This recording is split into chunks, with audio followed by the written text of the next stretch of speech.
श्रीराम समर्थ. विदेहापरी तालोनी प्रपंच मुमुक्षु जनालागी अध्यात्म चर्चा करोनी बहुलोकजे मेळवीती. नमस्कार त्या ब्रह्मचैतन्य मूर्ति सद्गुरुनाथ महाराज की जय. जय जय रघुवीर.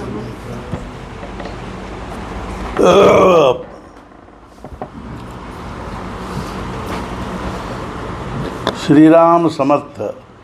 ಅಮೃತವಾಣಿ. ಪ್ರಶ್ನೆ 41.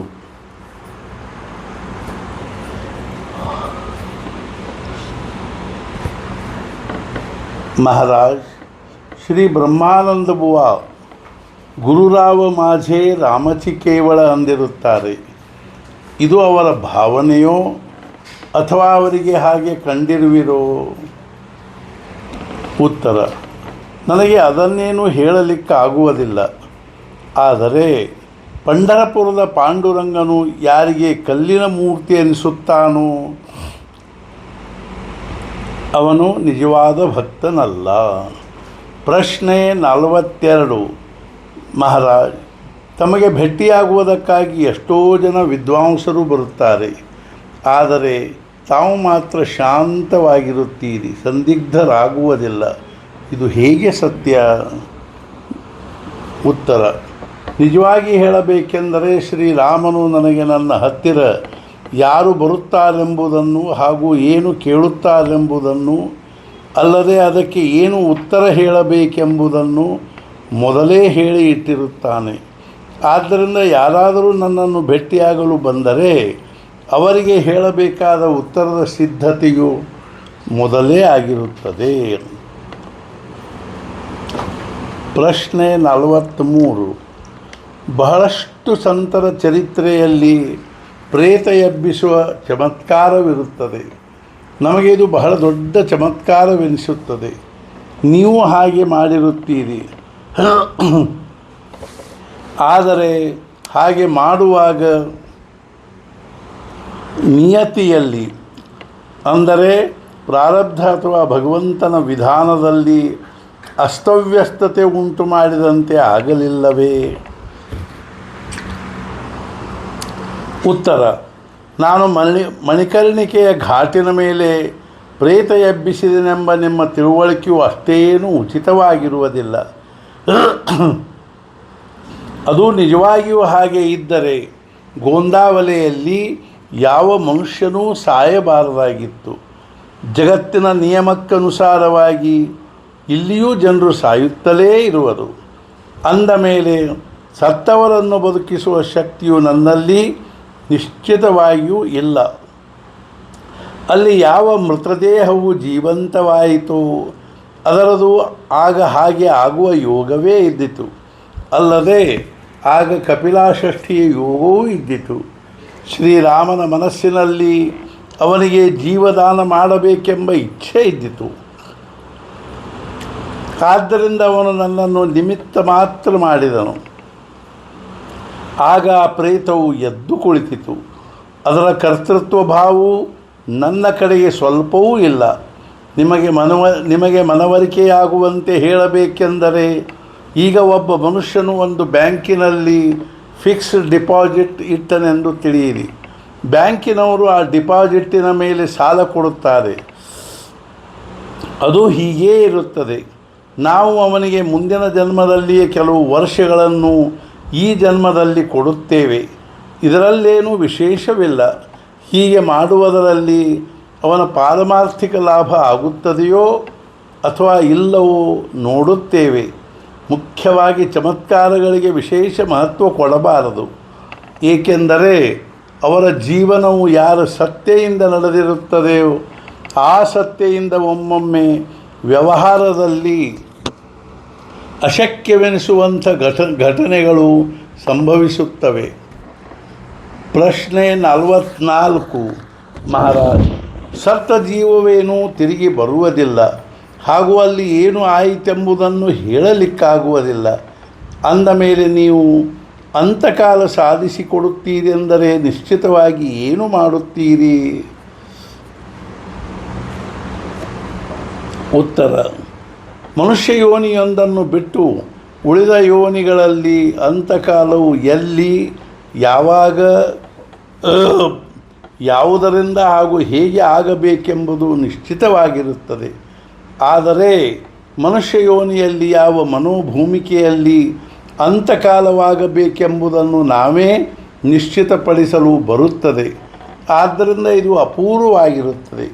ನಾಮಸ್ಮರಣೆ ಮಾಡುವವರಿಗೆ ಭಗವಂತನ ದರ್ಶನವಾಗುತ್ತದೆ ಹಾಗೂ ಮತ್ತೆ ಜನ್ಮ ಬರುವುದಿಲ್ಲ ಎಂಬುವವರಲ್ಲಿ 3 ವರ್ಗಗಳಿರುತ್ತವೆ. ಮೊದಲನೇ ವರ್ಗ, ಮನಃಪೂರ್ವಕ ನಾಮಸ್ಮರಣೆ ಮಾಡುವವರಿಗೆ ಕೃತಕೃತ್ಯತೆಯ ಆನಂದವಾಗುತ್ತದೆ, ಜನ್ಮ ಮರಣದ ಚಕ್ರದಿಂದ ಬಿಡುಗಡೆಯಾಗುತ್ತದೆ ಹಾಗೂ ಅಂತಕಾಲದಲ್ಲಿ ವೇದನೆಯಾಗುವುದಿಲ್ಲ. ಎರಡನೇ ವರ್ಗ, ಕಡಿಮೆ ನಾಮಸ್ಮರಣೆ ಮಾಡಿದರೂ ಮರಣದ ಭೀತಿಯನ್ನು ದೂರಗೊಳಿಸಿ ಸದ್ಗತಿ ಕೊಡುತ್ತದೆ. ಮೂರನೇ ವರ್ಗ, ನಾಮಸ್ಮರಣೆ ಮಾಡಬೇಕೆಂದು ಅನಿಸುವುದು ಇವರಿಗೆ ಉತ್ತಮ ಯೋನಿಯಲ್ಲಿ ಜನ್ಮವಾಗುತ್ತದೆ. ಮೊದಲನೆಯ ವರ್ಗದಲ್ಲಿಯ ಜನರಿಗೆ ಅಂತಕಾಲದಲ್ಲಿ ವೇದನೆಯ ಸ್ಪರ್ಶವಾಗುವುದಿಲ್ಲ. ಅವರು ಸಾಯುವಾಗ ಎಚ್ಚರ ತಪ್ಪಿದ್ದರೂ ಅವರಿಗಾಗಿ ನಾನು ನಾಮಸ್ಮರಣೆ ಮಾಡುತ್ತೇನೆ. ಪ್ರಶ್ನೆ 45. ನಾವು ನಿಮ್ಮನ್ನು ಗುರು ಎಂದು ತಿಳಿದುಕೊಂಡಿರುತ್ತೇವೇನೋ ನಿಜ. ಆದರೆ ಈ ಜನ್ಮದಲ್ಲಿ ನಮಗೆ ಮುಕ್ತಿ ಸಿಗದಿದ್ದರೆ ಮುಂದಿನ ಜನ್ಮದಲ್ಲಿ ನಮಗೆ ನಿಮ್ಮ ಸಹಾಯ ಸಿಗುತ್ತದೆಯಲ್ಲವೇ? ಉತ್ತರ: ಶ್ರೀ ಗುರುಗಳೆಂದರೆ ಸಾಕಾರಗೊಂಡ ಆನಂದವಾಗಿರುತ್ತಾರೆ. ದೇಹವು ಅವರಿಗೆ ಕೇವಲ ನಿಮಿತ್ತ ಮಾತ್ರವಾಗಿರುತ್ತದೆ. ಶಿಷ್ಯನು ಅನುಗ್ರಹ ತೆಗೆದುಕೊಂಡಾಗ ಆ ಗುರುಗಳ ದೇಹದಲ್ಲಿರುವ ಪರಮಾತ್ಮದೊಂದಿಗೆ ಸಂಬಂಧ ಜೋಡಿಸುತ್ತಾನೆ. ಈ ಸಂಬಂಧವು ಮಾನಸಿಕವಾಗಿರುತ್ತದೆ. ಆದ್ದರಿಂದ ಹೊರಗಿನಿಂದ ಗುರುಗಳೊಡನೆ ವಿಯೋಗವಾಗಲಿ ಅಥವಾ ಗುರುಗಳು ದೇಹ ಬಿಡಲಿ, ಈ ಘಟನೆಗಳ ಪರಿಣಾಮವು ಶಿಷ್ಯನ ಅಂತಃಕರಣದಲ್ಲಿರುವ ಗುರುಮೂರ್ತಿಯ ಮೇಲೆ ಆಗುವುದಿಲ್ಲ. ಶಿಷ್ಯನೇನು ಸಂಪೂರ್ಣವಾಗಿ ವಾಸನಾ ವಿಮುಕ್ತವಾಗಿರುವುದಿಲ್ಲ. ಅವನ ವಾಸನೆಗನುಸಾರವಾಗಿ ಅವನಿಗೆ ಮತ್ತೆ ಜನ್ಮ ತೆಗೆದುಕೊಳ್ಳಬೇಕಾಗುತ್ತದೆ. ಆದರೆ ಅವನ ಸೂಕ್ಷ್ಮ ದೇಹದಲ್ಲಿ ಸ್ಥಿರಗೊಂಡ ಅವನ ಗುರುಗಳು ಪ್ರತಿಯೊಂದು ಜನ್ಮದಲ್ಲಿ ಭಾವರೂಪದಿಂದ ಅವನೊಂದಿಗೆ ಅವತರಿಸುತ್ತಾರೆ. ಆ ಗುರುಮೂರ್ತಿಯ ಆಧಾರದಿಂದ ಶಿಷ್ಯನು ತನ್ನ ನಾಮ ಸಾಧನೆಯನ್ನು ನಡೆಸಿಕೊಂಡು ಹೋಗುತ್ತಾನೆ. ಹೆಜ್ಜೆ ಹೆಜ್ಜೆಗೂ ಅವನಿಗೆ ಗುರುಗಳ ಅಸ್ತಿತ್ವದ ಹಾಗೂ ಸಹಾಯದ ಅನುಭವ ಬರುತ್ತಿರುತ್ತದೆ. ಕೊನೆಗೆ ಗ್ರಂಥಿ ಭೇದವಾಗುತ್ತದೆ, ದೇಹ ಬುದ್ಧಿಯು ನಷ್ಟವಾಗುತ್ತದೆ, ಮನಸ್ಸು ಉನ್ಮನವಾಗುತ್ತದೆ. ಆಗ ಗುರುಮೂರ್ತಿಯು ವಿಲೀನವಾಗುತ್ತದೆ. ವಾಸ್ತವಿಕವಾಗಿ ಗುರುಗಳು ಮುಕ್ತರೇ ಆಗಿರುತ್ತಾರೆ. ಆದರೆ ಅನೇಕ ಶಿಷ್ಯರ ಅಂತಃಕರಣದಲ್ಲಿ ಆರೂಢರಾಗಿ ಪ್ರತಿಯೊಬ್ಬರನ್ನು ಭಗವಂತನವರೆಗೆ ತಲುಪಿಸುವ ಸಾಮರ್ಥ್ಯವು ಯಾರಲ್ಲಿ ಇರುತ್ತದೆಯೋ ಅವರಿಗೆ ಗುರುಪದವು ನಿಜವಾಗಿ ಶೋಭಿಸುತ್ತದೆ. ಆದ್ದರಿಂದ ಒಬ್ಬ ಶಿಷ್ಯನು ಒಮ್ಮೆ ತನ್ನ ಗುರುಗಳನ್ನು ಗಟ್ಟಿಯಾಗಿ ಹಿಡಿದುಕೊಂಡನೆಂದರೆ ಅವನು ಮುಕ್ತನಾಗುವವರೆಗೆ ಗುರುಗಳು ಅವನ ಜೊತೆಗೆ ನಡೆಯುತ್ತಾರೆ. ತಾಯಿಯು ತನ್ನ ಮಗು ಬದುಕಿರುವವರೆಗೂ ಅಂದರೆ ಒಂದು ಜನ್ಮ ಮಾತ್ರ ಸಂರಕ್ಷಿಸಬಲ್ಲಳು. ಆದರೆ ಗುರುಗಳು ಜನ್ಮ ಜನ್ಮದಲ್ಲಿಯೂ ನಿಮ್ಮ ಯೋಗಕ್ಷೇಮ ನೋಡಿಕೊಳ್ಳಲು ಸಿದ್ಧರಿರುತ್ತಾರೆ. ಅವರಿಗೆ ದೇಹವಿಲ್ಲವೆಂದ ಮಾತ್ರಕ್ಕೆ ಅವರು ಇಲ್ಲವೆಂದು ತಿಳಿಯಬೇಡಿರಿ. ಪ್ರಶ್ನೆ 46. ಮಹಾರಾಜ್, ನೀವು ನಮಗೆ ಏನಾದರೂ ಹೇಳುವಾಗ ನಾನು ಅತ್ಯಂತ ಸತ್ಯವಾಗಿ ಹೇಳುತ್ತೇನೆಂದು ಅನ್ನುತ್ತೀರಿ. ಈ ರೀತಿಯಾಗಿ ನೀವು ಸತ್ಯ ಶಬ್ದವನ್ನು ಒಮ್ಮೆ ಪ್ರಯೋಗಿಸುವುದರ ಬದಲು 2 ಸಲ ಉಪಯೋಗಿಸುವ ಉದ್ದೇಶವೇನು? ಉತ್ತರ: ನಾನು ಒಮ್ಮೆ ಸತ್ಯವಾಗಿ ಹೇಳುತ್ತೇನೆಂದು ಅಂದರೆ ನಿಮಗೆ ಅದು ಸತ್ಯವೆನಿಸುವುದಿಲ್ಲ. ಆದ್ದರಿಂದ ನಾನು 2 ಸಲ ಸತ್ಯವೆಂದು ಅನ್ನುತ್ತೇನೆ. ಅಂದರೆ ಆಗಲಾದರೂ ನಾನು ಹೇಳುವುದನ್ನು ನೀವು ಸತ್ಯವೆಂದು ತಿಳಿಯಬೇಕೆಂಬುದೇ ಉದ್ದೇಶವಾಗಿರುತ್ತದೆ. ಪ್ರಶ್ನೆ 47. ಮಹಾರಾಜ್, ನೀವು ಶ್ರೀ ಬ್ರಹ್ಮಾನಂದ ಮಹಾರಾಜರನ್ನು, ಶ್ರೀ ಭಾವುಸಾಹೇಬ್ ಕೇತಕರನ್ನು, ಅವರ ಹೆಂಡತಿ ಬಾಯಿಯನ್ನು, ತಾತ್ಯಾಸಾಹೇಬ್ ಅವರ ಪತ್ನಿ ಇಷ್ಟೇ ಅಲ್ಲ, ನೀವು ನಮ್ಮಂಥವರೊಡನೆಯೂ ಇಷ್ಟು ಹತ್ತಿರದಿಂದ ವರ್ತಿಸುತ್ತೀರಲ್ಲ, ಹಾಗೇಕೆ? ಉತ್ತರ: ನಾನು ಬ್ರಹ್ಮಾನಂದರ ವೈರಾಗ್ಯಕ್ಕೆ ಸರಿಸಮಾನವಾದ ನನ್ನ ಬ್ರಹ್ಮಾನಂದನ ವೈರಾಗ್ಯಕ್ಕೆ ಸರಿಸಮಾನವಾದದ್ದೇ ಇಲ್ಲ. ಅವರು ಚೈತ್ರದಲ್ಲಿಯ ಬೆಳದಿಂಗಳದಂತೆ ನಿಷ್ಕಲಂಕರಾಗಿದ್ದರು. ಭಾವುಸಾಹೇಬರು ನನ್ನನ್ನು ಎಷ್ಟೊಂದು ನಿರ್ವ್ಯಾಜ್ಯ ಹಾಗೂ ನಿಸ್ಸೀಮ ಪ್ರೇಮ ಮಾಡಿದರೆಂದರೆ ಅದರಿಂದ ನಾನು ಮೋಹಿತವಾಗಿ ಹತ್ತಿರ ಕರೆದುಕೊಂಡೆನು.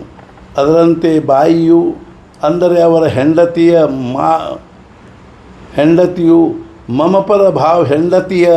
ಮಮಪರ ಭಾವವು ಸಂಪೂರ್ಣವಾಗಿ ನಷ್ಟವಾಗಿ ಹೋಗಿದ್ದಿತು.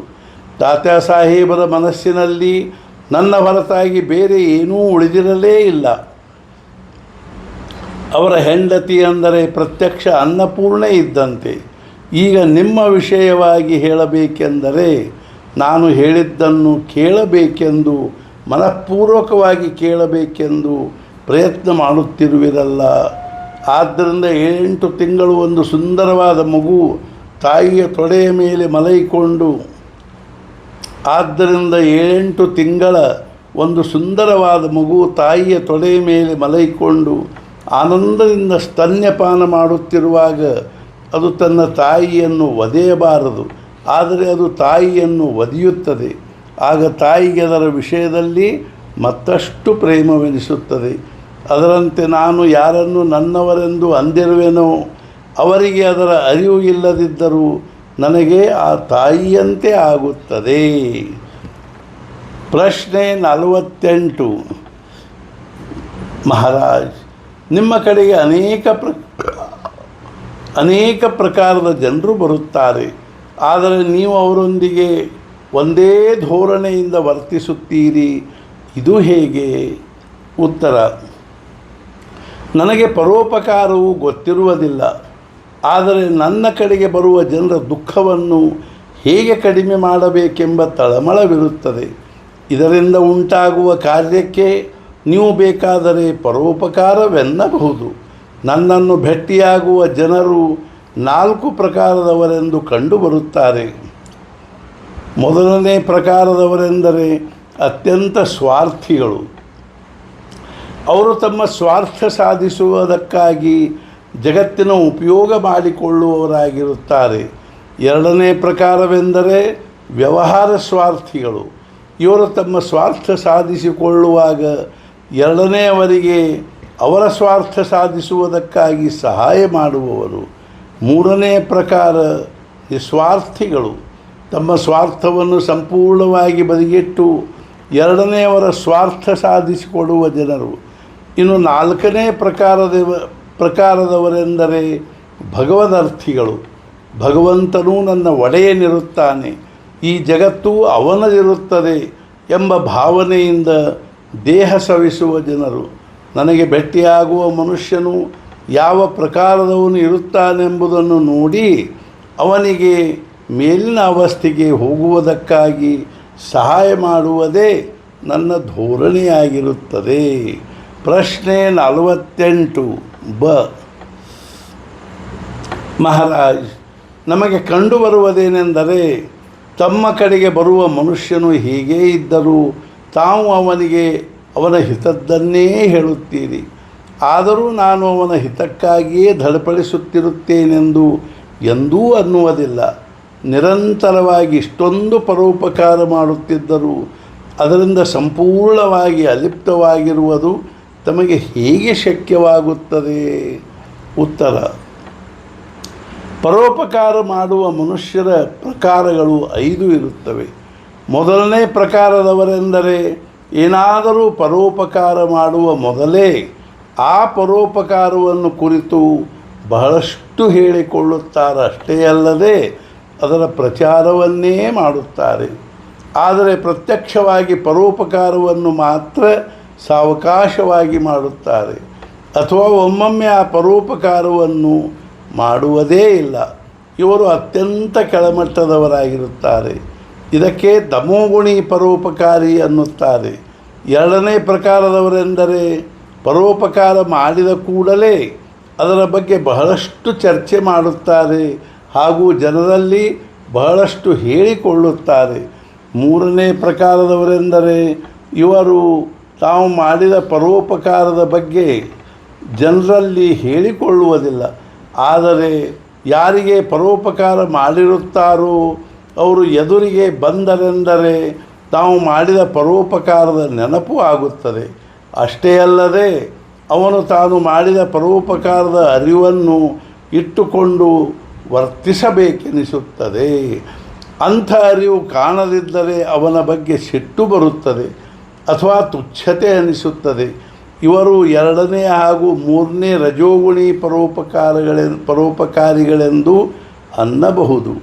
ಎರಡನೆಯವರಿಗಾಗಿ ಏನಾದರೂ ಮಾಡಬೇಕೆಂದು ಅನಿಸುವ ಬಹಳಷ್ಟು ಜನರು ಈ ರಜೋಗುಣಿ ಪ್ರಕಾರದಲ್ಲಿ ಬರುತ್ತಾರೆ. ನಾಲ್ಕನೇ ಪ್ರಕಾರದ ಜನರು ಎರಡನೆಯವರಿಗಾಗಿ ಏನಾದರೂ ಮಾಡುವ ಅವಕಾಶವನ್ನೇ ಕಾಯುತ್ತಿರುತ್ತಾರೆ.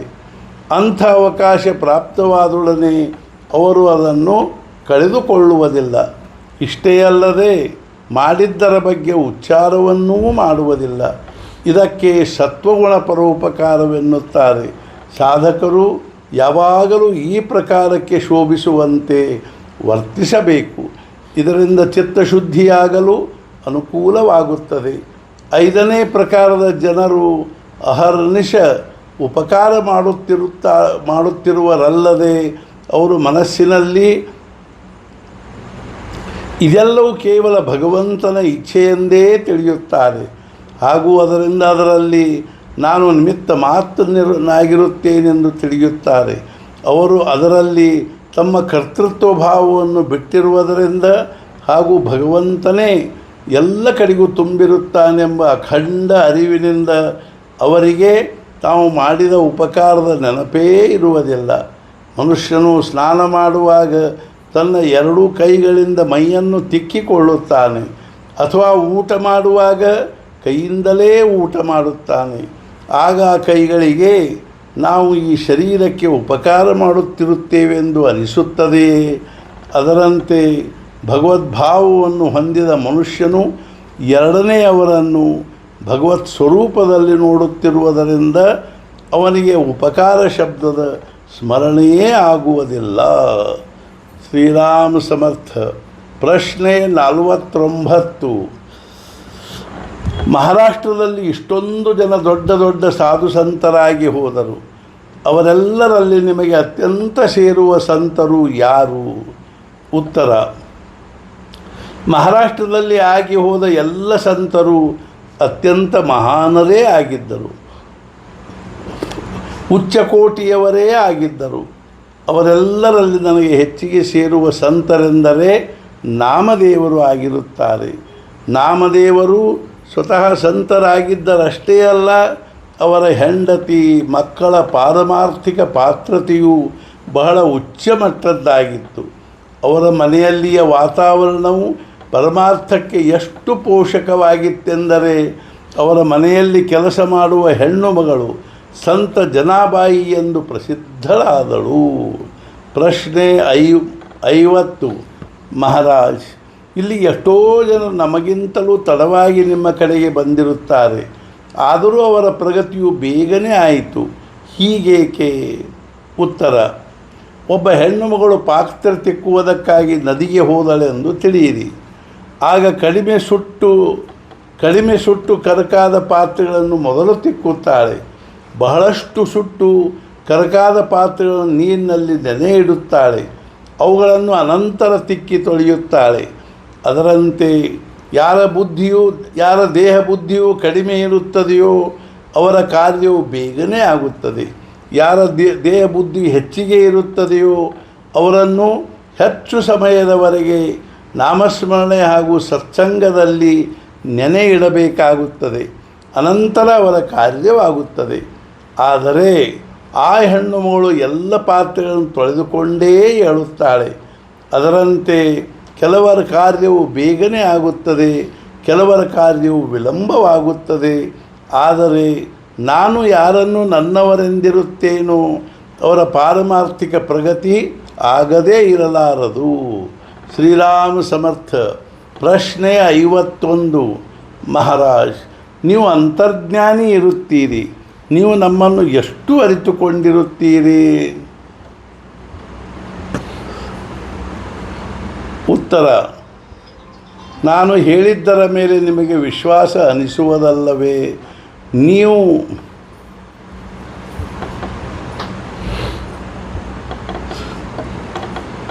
ನೀವು ಸ್ವತಃ ನಿಮ್ಮನ್ನು ಎಷ್ಟು ಅರಿತುಕೊಂಡಿರುವಿರೋ ಅಷ್ಟೇ ಅಲ್ಲ, ಅದಕ್ಕಿಂತಲೂ ಹೆಚ್ಚಿಗೆ ನಾನು ನಿಮ್ಮನ್ನು ಅರಿತುಕೊಂಡಿರುತ್ತೇನೆ. ಜಗತ್ತಿನ ನಿಯಮವೇನೆಂದರೆ, ಯಾರೊಡನೆ ಎಷ್ಟು ಸಹವಾಸ ಉಂಟಾಗುತ್ತದೆಯೋ ಅವರನ್ನು ಅಷ್ಟು ಅರಿತುಕೊಳ್ಳುತ್ತೇವೆ. ನಿಮಗೆ ಎಲ್ಲಕ್ಕಿಂತಲೂ ಹೆಚ್ಚಿಗೆ ದೇಹದ ಸಹವಾಸವಿರುತ್ತದೆ. ಆದರೆ ಈ ದೇಹವು ಇದೇ ಜನ್ಮದ್ದು ಇರುತ್ತದೆ. ಆದ್ದರಿಂದ ನೀವು ಈ ಜನ್ಮದ್ದನ್ನಷ್ಟೇ ಅರಿತುಕೊಂಡಿರುತ್ತೀರಿ. ಆದರೆ ನಿಮಗೆ ಜೀವಭಾವ ಬಂದಾಗಿನಿಂದ ಈವರೆಗೆ ನೀವು ಎಷ್ಟೊಂದು ದೇಹಗಳನ್ನು ಹೊಂದಿರುವಿರೋ, ನಾನು ಶ್ರೀರಾಮನ ಕೃಪೆಯಿಂದ ಅವೆಲ್ಲವುಗಳನ್ನು ತಿಳಿದುಕೊಂಡಿರುತ್ತೇನೆ. ಅಂದ ಮೇಲೆ ನನಗೆ ನಿಮ್ಮ ಎಷ್ಟು ಪರಿಚಯ ಇರುತ್ತದೆ ಎಂಬುದರ ಕಲ್ಪನೆ ನಿಮಗೆ ಬಂದಿರಲಿಕ್ಕೇ ಸಾಕು. ಪ್ರಶ್ನೆ 52. ಮಹಾರಾಜ್, ಇಲ್ಲಿಂದ ಪಂಢರಪುರಕ್ಕೆ ಅಥವಾ ಸಜ್ಜನಗಢಕ್ಕೆ ಹೋಗಬೇಕೆಂಬ ವಿಚಾರವಿರುತ್ತದೆ, ಹಾಗೆ ಹೋಗಬಹುದೇ? ಉತ್ತರ: ಗೋಂದಾವಲೆಗೆ ಬಂದು ಸಮಾಧಾನವಾಗಲಿಲ್ಲವೇ? ಇಲ್ಲಿಗೆ ಬಂದ ಮೇಲೆ ಏನಾದರೊಂದು ಮಾಡುವುದು ಉಳಿದಿದೆ ಎಂದು ಅನಿಸಬಾರದು. ಹಾಗೆ ಯಾರಿಗಾದರೂ ಅನಿಸಿದರೆ ಅವರಿಗೆ ಗುರುಗಳು ಪ್ರಾಪ್ತವಾದರೂ ಪ್ರಾಪ್ತವಾಗದಿದ್ದಂತೆಯೇ ಆಗಿರುತ್ತದೆ.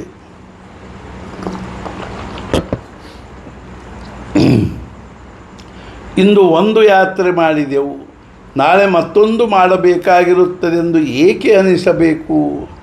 ಒಮ್ಮೆ ಗುರುಗಳು ಭೇಟಿಯಾಗಿರುವರೆಂದ ಮೇಲೆ ಇನ್ನು ಮಾಡಬೇಕಾದದ್ದೇನೂ ಉಳಿದಿರುವುದಿಲ್ಲವೆಂದು ಅನಿಸಬೇಕು. ಅಂದರೆ ಮಾತ್ರ ಗುರುಗಳು ಭೇಟಿಯಾದದ್ದರ ಸಾರ್ಥಕವಾಯಿತೆಂದು ಅಂದಂತಾಗುತ್ತದೆ. ಶ್ರೀರಾಮ್ ಸಮರ್ಥ. ಪ್ರಶ್ನೆ 53. ಇಲ್ಲಿಗೆ ಬಂದು ಶ್ರೀರಾಮನ ಕಡೆಗೆ ಏನು ಕೇಳಬೇಕು?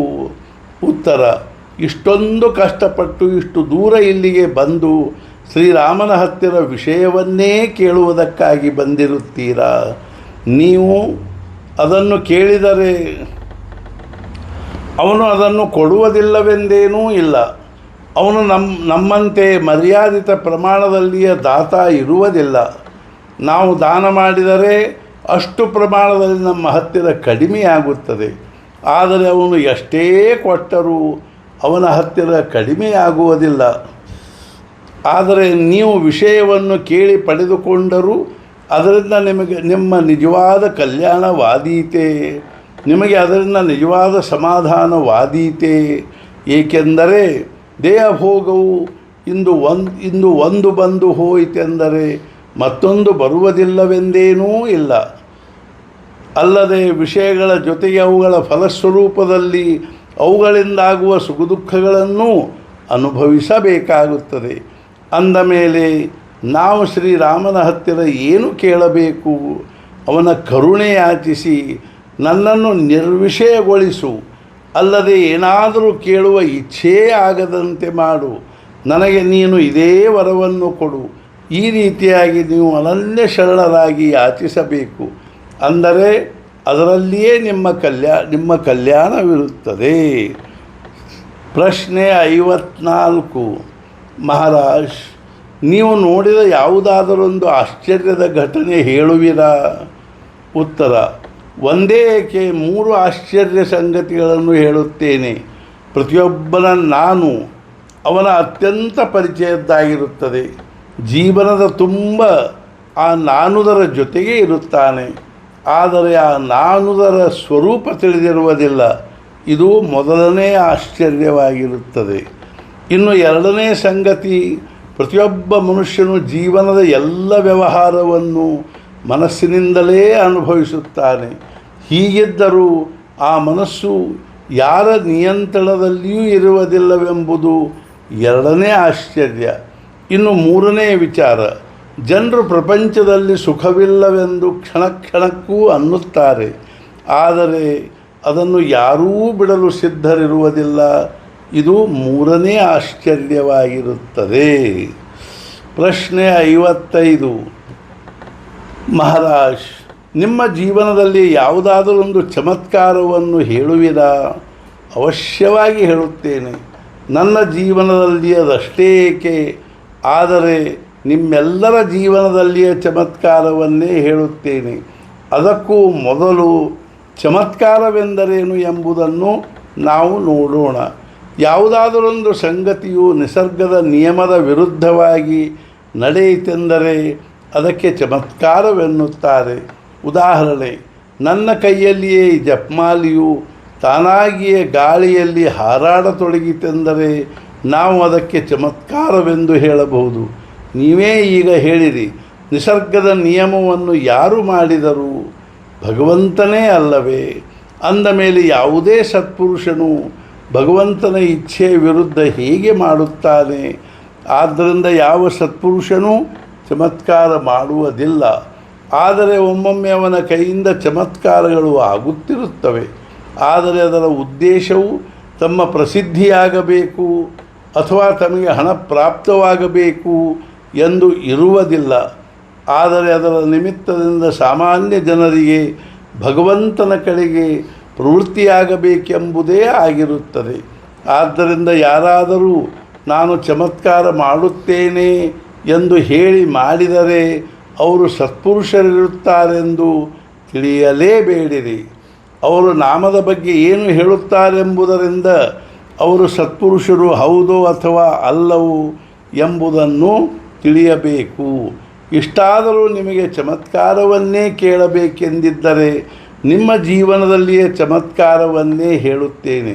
ನೀವೆಲ್ಲರೂ ಸಾಕಷ್ಟು ಜಾಣರಾಗಿರುತ್ತೀರಿ, ಕಲಿತವರಿರುತ್ತೀರಿ, ಶೂದ್ಯರಿರುತ್ತೀರಿ, ಎಲ್ಲ ರೀತಿಯಿಂದಲೂ ಅನುಕೂಲತೆ ಇದ್ದವರಿರುತ್ತೀರಿ. ಆದರೂ ನೀವೆಲ್ಲರೂ ಇಷ್ಟೊಂದು ಅನಾನುಕೂಲತೆಯನ್ನು ಸಹಿಸಿಕೊಂಡು ಇಲ್ಲಿಗೆ ಬರುತ್ತೀರಿ. ಇದರಿಂದ ಸಿದ್ಧವಾಗುವುದೇನೆಂದರೆ ನಿಮಗೆ ಏನಾದರೂ ನಿಶ್ಚಿತವಾಗಿ ಬೇಕಾಗಿರುತ್ತದೆ. ಪ್ರತಿಯೊಬ್ಬರೂ ನಿಮ್ಮ ನಿಮ್ಮ ಪ್ರಪಂಚದಲ್ಲಿ ಅನೇಕ ತಾಪತ್ರಯಗಳನ್ನು ಹೊತ್ತುಕೊಂಡು ಇಲ್ಲಿಗೆ ಬರುತ್ತೀರಿ. ನಾನು ನಿಮ್ಮೆಲ್ಲರ ಅಡಚಣೆಗಳನ್ನು ಕೇಳಿ ಅದಕ್ಕೆ ಒಂದೇ ಒಂದು ಉಪಾಯ ಹೇಳುತ್ತೇನೆ.